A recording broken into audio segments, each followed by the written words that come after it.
Hey there, welcome back to LoveBug Branding Tips. I'm your host, Latasha, Army veteran, mom, wife, and CEO of LoveBug Branding. I help passionate nonprofit leaders like you cut through the noise and create real connections needed to spark real change. Now let's talk about burnout.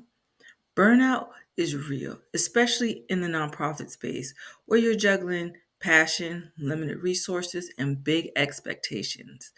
But here's the thing, one of the most overlooked ways to prevent burnout is by setting strategic goals that actually work for your team, not against them. Now, let's talk about how setting the right pace for your organization can help you grow steadily and protect your team's well being in the process. And I'm going to break it down all the way so that you can implement it today. Step one, define your goal.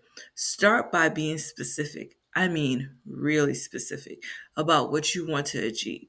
For example, let's say your goal is to increase donor retention by 15% this year. That's way better than saying we want to keep more donors. It gives your team a clear target and sets expectations. No guessing, no confusion, just focus. Think of it like choosing your destination before you start driving.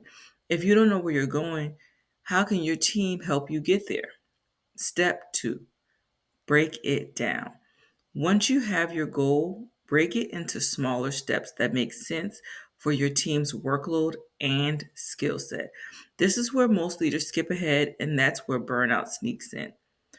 For example, to increase donor retention, your smaller steps could be to set up a donor CRM system by March, or and that's like an and or type situation. You could host two donor appreciation events, one in the spring, one in the fall.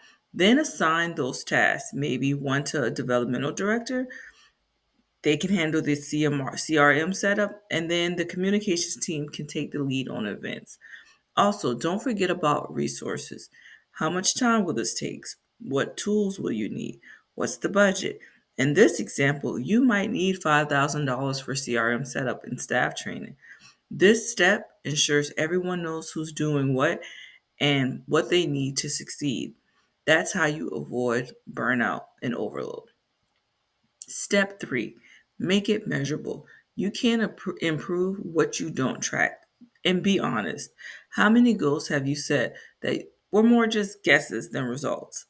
For example, let's take the donor retention goal again.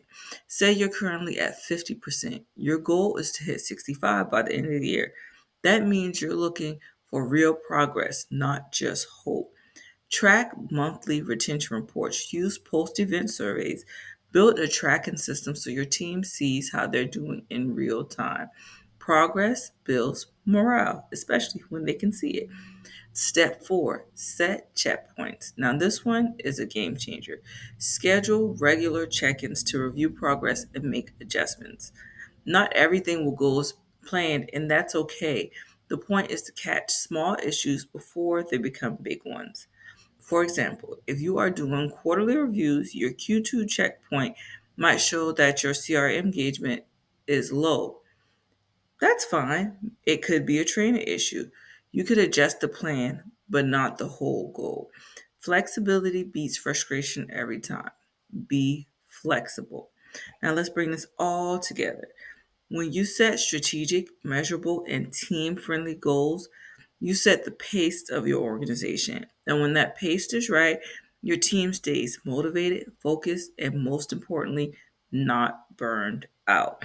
Burnout happens when everything feels urgent, unclear, and never ending. Strategic goal setting fixes that.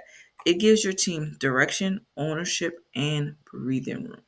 So, for this week, your action step is to choose one goal for your organization. Write it down clearly and then break it into two actionable steps. Assign one task to a team member. Decide on the one metric you'll track. Set a checkpoint on your calendar. Okay? Those are your action steps.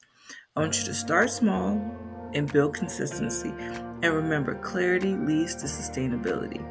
If this episode helped you, send it to someone on your team or another nonprofit leader who's feeling the weight of burnout.